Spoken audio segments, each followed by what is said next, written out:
नमस्कार जय जगन्नाथ आपण अंकु आउ एक नुआ वीडियो रे स्वागतम दयाकरी चैनल को लाइक करंतु सब्सक्राइब करंतु शेयर करंतु। कर्ण कुंतीको पुओ थिले। से पांडुंको सहित कुंतीको विवाह पूर्वरु जन्म होइथिले। सामाजिक लज्जा हेतु से एही गुप्त कथा काहाकू कही नथिले एवं चुपचाप पिलाटी को एक बाक्सरे रखी अश्वा नामक नदी रे फिंगी देइथिले। तांको जन्मर कहानी बहुत अद्भुत। राजा कुंती भोज कुंतींकु बड़ करी आनिथिले। थरे महर्षि दुर्वासा राजांको पाखकु आसिथिले। कुंती तांकु बहुत सम्मानर सहित स्वागत करिथिले एवं से जेपर्यंत रहिबे सेपर्यंत तांकर जत्न नेइथिले। तांको भक्तिरे खुशी होई महर्षि तांकु एक बर देइथिले जे से मंत्र उच्चारण करी जेउ देवतांकु डाकिबे से आसी तांकु संतान प्रदान करिबे। तांको अज्ञता हेतु कुंती सूर्य नारायणंकु महर्षिंको बर परीक्षा करिबा पाई डाकिले। सूर्य देवता सेही मुहूर्तरे सेठारे पहुंचिले। कर्ण तांको सह संपर्क जोगु कुंतींको गर्भरु जन्म होइथिले। जेतेबेले से शिशुटीकु एक बाक्सरे फोपाड़ी देले, बाक्सटी भासीगला। सेठारे अधिरथ कौतूहलवशतः एहाकु उठाइले एवं जेतेबेले से एहाकु खोलिले सेतेबेले से सेथिरे एक जीवित शिशु देखि आश्चर्य होइगले। अधिरथ शिशुटीर असहाय अवस्था देखि दया कले एवं ताकु निज घरकु आनी पालन कले। से ताकु निजर संतान परि मानिले। शिशुटीर शरीररे कवच एवं कानफुल देखि से आहुरी आश्चर्य हेले एवं ता परे से अनुभव कले जे शिशुटी जने प्रतिश्रुतिबद्ध राजकुमार। से ताहार नाम बसुसेन रखिले। बसु अर्थ धन। कवच एवं कानफुल आकाररे तांको पाखरे धन थिला। सृष्टिकर्ता निजे तांको एहा देइथिले, तेणु तांकर नाम बसुसेन उपयुक्त थिला। जेतेबेले बसुसेन टिकिए बड़ हेले, से शास्त्र अध्ययन करिबा आरंभ कले। से सूर्यंको उपासक थिले। से सकाळरु संध्या पर्यंत सूर्यंको पूजा करुथिले। से जने महान दाता मध्य थिले। पूजा समयरे जे केही तांको ठारु जाहा मागिबे से ताहा बिना द्वैधारे तांकु देउथिले। तांकर सबुठारु मूल्यवान जिनिष प्रति मध्य कौनसी आसक्ति नथिला। से निजकु जने दानशील व्यक्ति बोली गर्व करुथिले एवं तांको कार्य द्वारा से प्रकृतरे प्रमाण करिथिले जे से जने दानशील व्यक्ति। कौरव एवं पांडवमानंको मध्यरे तांको परि दानशील आउ केही नथिले। आमे तांको सहित परिचित होइथाउ जेतेबेले इंद्र जने ब्राह्मण बेशरे तांको मूल्यवान धन, कवच एवं कानफुल मागिबाकु तांको पाखकु गले। सेही समयरे कर्ण देवतांको राजांकु स्वागत कले एवं खुशीरे तांकर कवच एवं कानफुल काढ़ी तांकु देले। दान करिबा समयरे से केबे निजर लाभ किंबा क्षति विषयरे चिंता करि नथिले। जदिओ भगवान सूर्य तांकु पूर्वरु एही कवच एवं कानफुल काहाकु देबाकु बारण करिथिले, किंतु दानशील कर्ण केबे जानि नथिले जे किपरि कौनसी भिकारींकु निराश करि फेराइबे। कर्णंको एही साहस जोगुं तांकर नाम बलिकर्तन रखा जाइथिला।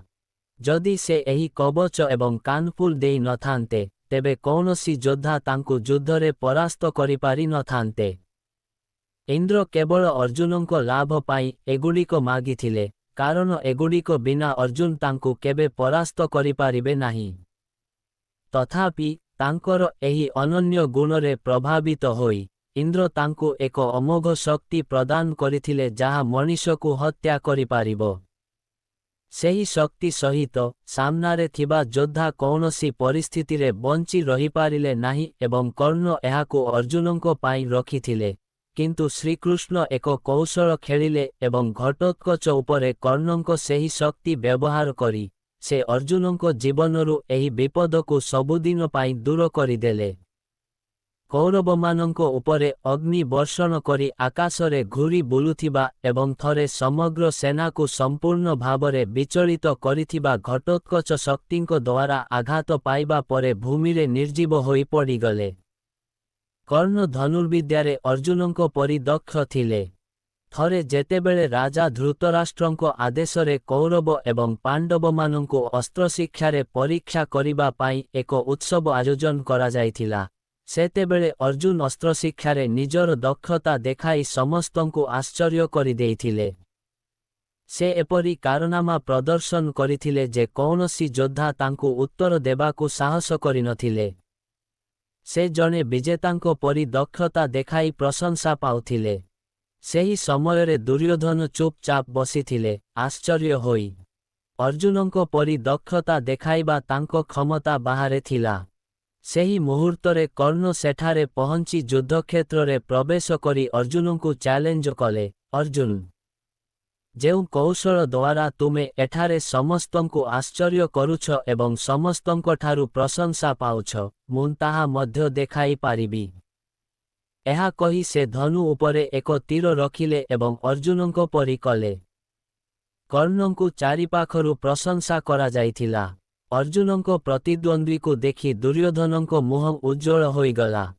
ସେ ତାଙ୍କୁ ଆଲିଙ୍ଗନ କଲେ। ସେ ତାଙ୍କୁ ଅର୍ଜୁନଙ୍କ ସହିତ ଦ୍ୱନ୍ଦ୍ୱ ଲଢ଼ିବାକୁ ଉତ୍ସାହିତ କଲେ। ଦୁର୍ଯ୍ୟୋଧନଙ୍କ ପରାମର୍ଶ ଗ୍ରହଣ କରି ସେ ଅର୍ଜୁନଙ୍କୁ ଏଥିପାଇଁ ଆହ୍ୱାନ କଲେ। ଅର୍ଜୁନ ଦ୍ୱନ୍ଦ୍ୱ ପାଇଁ ପ୍ରସ୍ତୁତ ହେଲେ। ଏବେ ଯୁଦ୍ଧ ବଢ଼ିବାର ସମ୍ଭାବନା ଥିଲା, ତେଣୁ କୃପାଚାର୍ଯ୍ୟ ହସ୍ତକ୍ଷେପ କଲେ ଏବଂ କହିଲେ ଯେ କେବଳ ଜଣେ ରାଜକୁମାରଙ୍କ ସହିତ ଦ୍ୱନ୍ଦ୍ୱ ଲଢ଼ିପାରିବେ। ଯେହେତୁ କର୍ଣ୍ଣ ଜଣେ ସାରଥୀଙ୍କ ଦ୍ୱାରା ପାଳିତ ହୋଇଥିଲେ, ତେଣୁ ତାଙ୍କର ଅର୍ଜୁନଙ୍କ ସହିତ ଦ୍ୱନ୍ଦ୍ୱ ଲଢ଼ିବାର ଅଧିକାର ନଥିଲା କାରଣ ତାଙ୍କର ଗୋତ୍ର, ବଂଶ ଇତ୍ୟାଦି ଠିକ୍ ଭାବରେ ଜଣା ନଥିଲା। ଏହି ସମସ୍ୟା କର୍ଣ୍ଣ ସମାଧାନ କରିପାରିଲେ ନାହିଁ।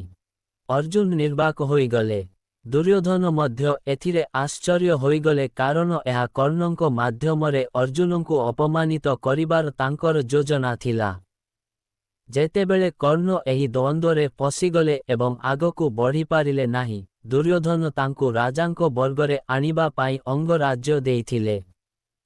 ରାଜା ହୋଇଥିବାରୁ ସେ ଏବେ ଅର୍ଜୁନ କିମ୍ବା ଅନ୍ୟ କୌଣସି ରାଜକୁମାରଙ୍କ ସହିତ ଯୁଦ୍ଧ କରିପାରିବେ। ସେ ଏଥିପାଇଁ ମଧ୍ୟ ଆଗ୍ରହୀ ଥିଲେ କିନ୍ତୁ ସନ୍ଧ୍ୟା ହେବା ସହିତ ବିତର୍କ ବନ୍ଦ ହୋଇଗଲା ଏବଂ ସମସ୍ତେ ନିଜ ନିଜ ଘରକୁ ଚାଲିଗଲେ। ତା ପରେ ଜୀବନରେ କର୍ଣ୍ଣ ସବୁବେଳେ ଅର୍ଜୁନଙ୍କୁ ପ୍ରତିଦ୍ୱନ୍ଦ୍ୱୀ ଭାବରେ ଭେଟିଥିଲେ। ତାଙ୍କର ଅର୍ଜୁନଙ୍କ ସହିତ ଏକ ବିଶେଷ ଶତ୍ରୁତା ଥିଲା। ସେ ତାଙ୍କର ଖ୍ୟାତିକୁ ସହ୍ୟ କରିପାରୁ ନଥିଲେ। ସେ ଅନେକ ସ୍ଥାନରେ ଅର୍ଜୁନଙ୍କ ସାମ୍ନାକୁ ଆସିଥିଲେ, କିନ୍ତୁ ସେ ତାଙ୍କର ବଂଶ ଏବଂ ବଂଶ କହି ନ ପାରିବାରୁ ତାଙ୍କୁ ପଛକୁ ହଟିବାକୁ ପଡ଼ିଥିଲା।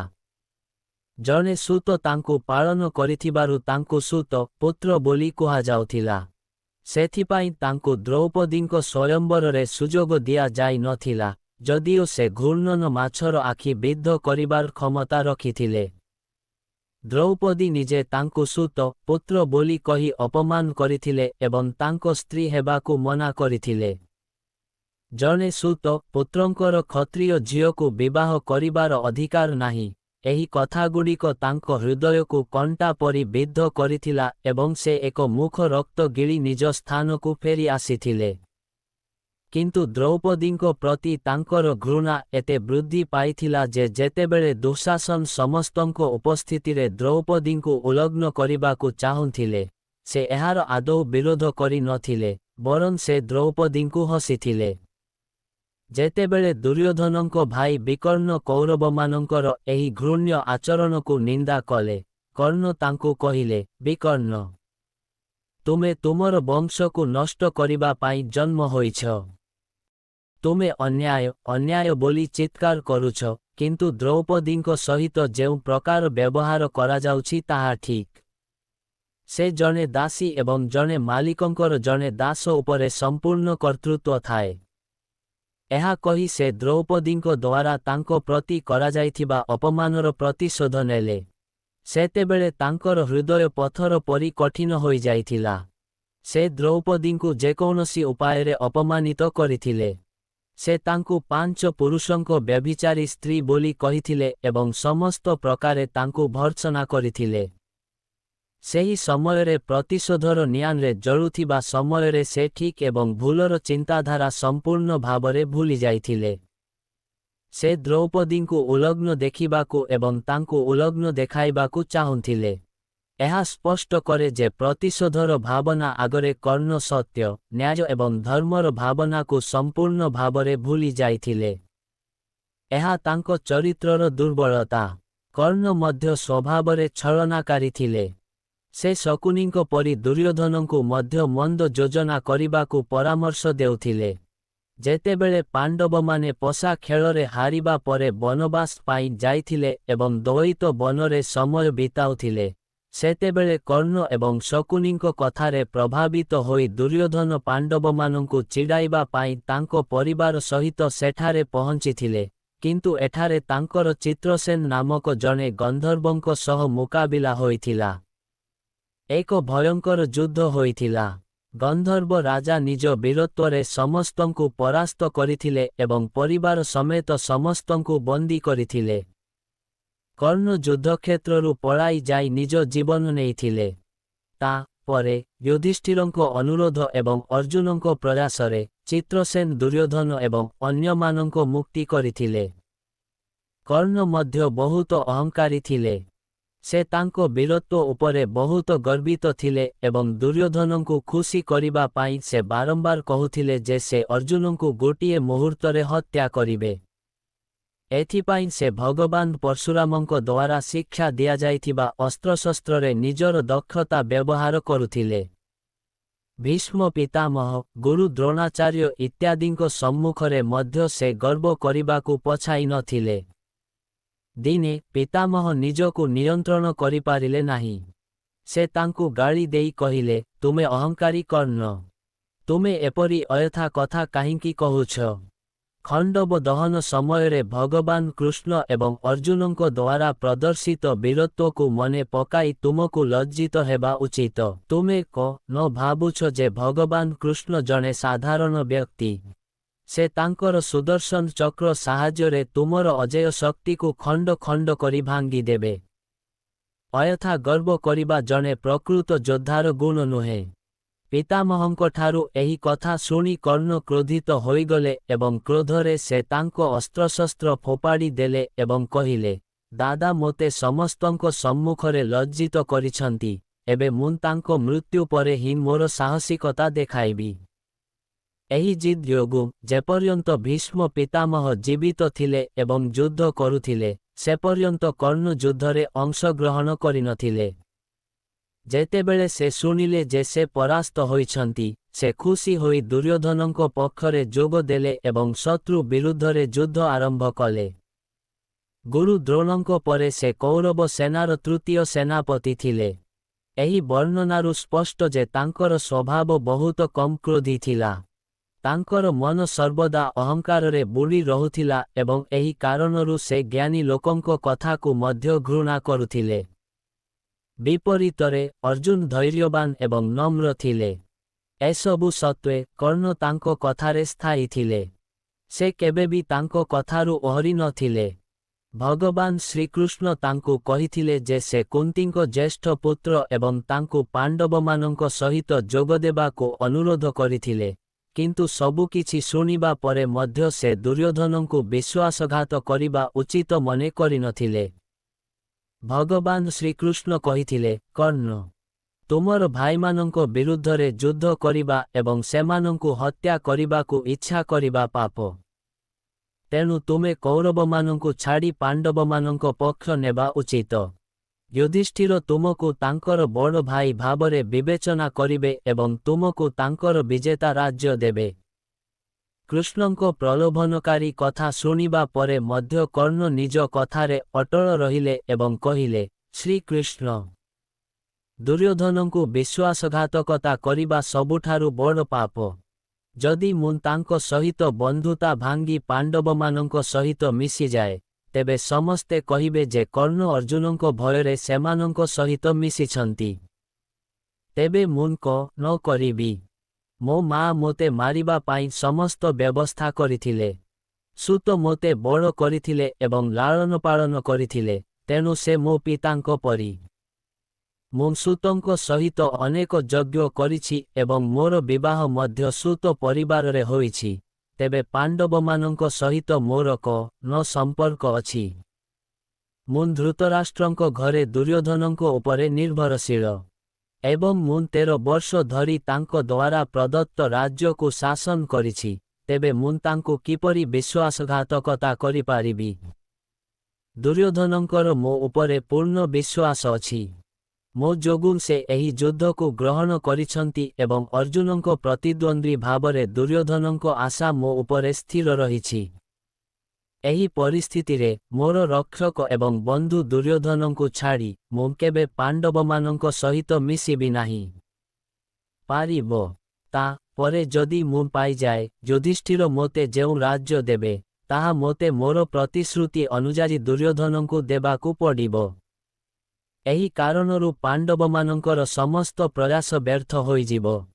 ଏସବୁ ବିଷୟରେ ଚିନ୍ତା କରିବା ପରେ ମୁଁ ନିଶ୍ଚିତ ଭାବରେ କହୁଛି ଯେ ମୁଁ ମୋର ବନ୍ଧୁ ଦୁର୍ଯ୍ୟୋଧନଙ୍କୁ ଛାଡ଼ି ଅନ୍ୟ କୌଣସି ପକ୍ଷରେ ଯୋଗ ଦେଇପାରିବି ନାହିଁ, କିନ୍ତୁ ମୁଁ ନିଶ୍ଚିତ ଭାବରେ ଏହି ପ୍ରତିଶ୍ରୁତି ଦେଉଛି ଯେ ଯୁଦ୍ଧରେ ମୋର ଏକମାତ୍ର ପ୍ରତିପକ୍ଷ ଅର୍ଜୁନ।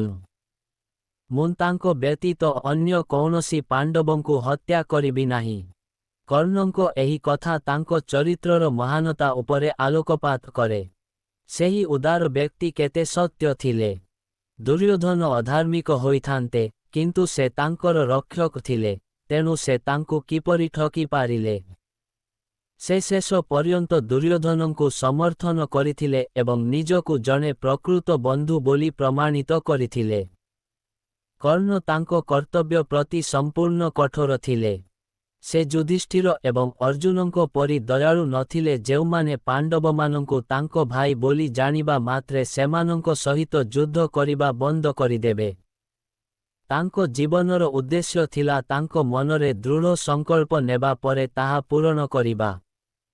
ଦୁର୍ଯ୍ୟୋଧନଙ୍କୁ ସାହାଯ୍ୟ କରିବା ତାଙ୍କର କର୍ତ୍ତବ୍ୟ ଥିଲା। ଏହି କାରଣରୁ ପାଣ୍ଡବମାନଙ୍କ ପ୍ରତି ତାଙ୍କର ଭାଇଚାରାର ଭାବନା ମଧ୍ୟ ତାଙ୍କୁ ନିବୃତ୍ତ କରିପାରିଲା ନାହିଁ ଏବଂ ତଥାପି ସେ ଅର୍ଜୁନଙ୍କ ପ୍ରତି କଠୋର ଏବଂ ଈର୍ଷାଳୁ ଦୃଷ୍ଟିକୋଣ ରଖିଲେ।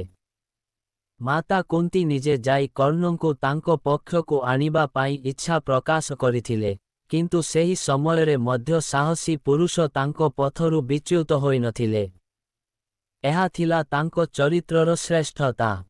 ପୁଣି ଥରେ କୃଷ୍ଣଙ୍କୁ ପ୍ରତିଶ୍ରୁତି ଦେବା ପରେ ସେ ଅର୍ଜୁନ ବ୍ୟତୀତ ଅନ୍ୟ କୌଣସି ପାଣ୍ଡବଙ୍କ ବିରୁଦ୍ଧରେ ଅସ୍ତ୍ର ଉଠାଇ ନଥିଲେ।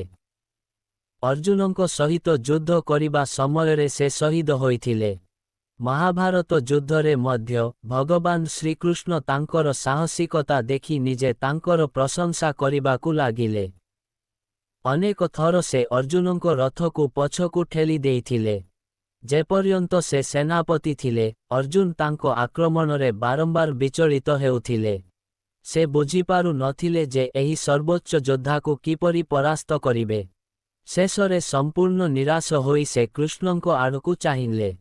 କର୍ଣ୍ଣଙ୍କ ରଥର ଚକ ଭୂମିରେ ଫସି ଯାଇଥିଲା। ସେ ଏହାକୁ ଟାଣିବାକୁ ଚେଷ୍ଟା କରୁଥିଲେ। ସେହି ସମୟରେ କୃଷ୍ଣଙ୍କ ଇଙ୍ଗିତରେ ଅର୍ଜୁନ ଅନ୍ୟାୟ କରି ତାଙ୍କୁ ହତ୍ୟା କଲେ, ନଚେତ୍ ସେହି ସାହସୀ ପୁରୁଷଙ୍କୁ ହତ୍ୟା କରିବା ବହୁତ କଷ୍ଟକର ହୋଇଥାନ୍ତା। ତା ପରେ ଯଦି ତାଙ୍କ ହାତରେ ଇନ୍ଦ୍ରଙ୍କ ସେହି ଅଦୃଶ୍ୟ ଶକ୍ତି ଥାଆନ୍ତା, ତେବେ କେହି ତାଙ୍କୁ ପରାସ୍ତ କରିପାରି ନଥାନ୍ତେ ଏବଂ ଏହା ନିଶ୍ଚିତ ଥିଲା ଯେ ସେ ଅର୍ଜୁନଙ୍କୁ ହତ୍ୟା କରି ବିଜୟର ତୁରୀ ବଜାଇଥାନ୍ତେ, କିନ୍ତୁ ଏହା ହିଁ ଭାଗ୍ୟର ପଥ ଥିଲା। ସେ ଘଟୋତ୍କଚ ଉପରେ ତାଙ୍କର ଅଦୃଶ୍ୟ ଶକ୍ତି ବ୍ୟବହାର କରିସାରିଥିଲେ। ଏବେ ତାଙ୍କର କୌଣସି ବିଶେଷ ଅସ୍ତ୍ର ନଥିଲା। ତଥାପି ଅର୍ଜୁନ ତାଙ୍କୁ ବହୁତ କଷ୍ଟରେ ହତ୍ୟା କରିପାରିଥିଲେ। ମହାଭାରତରେ ଯେଉଁଠାରେ ତାଙ୍କର ସାହସିକତା ବର୍ଣ୍ଣନା କରାଯାଇଛି, ସେଠାରେ ତାଙ୍କୁ ଅର୍ଜୁନଙ୍କ ପରି ସାହସୀ ବୋଲି ବିବେଚନା କରାଯାଇଛି ଏବଂ ସେ ସମାନ ସାହସୀ ଥିଲେ। କର୍ଣ୍ଣଙ୍କ ବୀରତ୍ୱକୁ କଳୁଷିତ କରୁଥିବା ଗୋଟିଏ କଥା ହେଉଛି ସେ ମଧ୍ୟ ଠକ ଥିଲେ।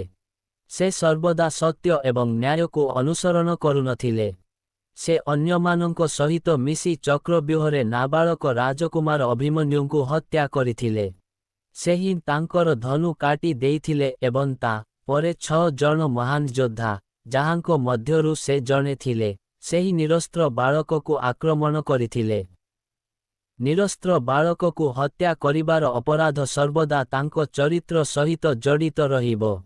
ସେଥିପାଇଁ ଏତେ ସାହସୀ ହେବା ସତ୍ତ୍ୱେ କର୍ଣ୍ଣଙ୍କୁ ଅର୍ଜୁନଙ୍କ ପରି ମହାପୁରୁଷଙ୍କ ମଧ୍ୟରେ ଗଣନା କରାଯାଇପାରିବ ନାହିଁ।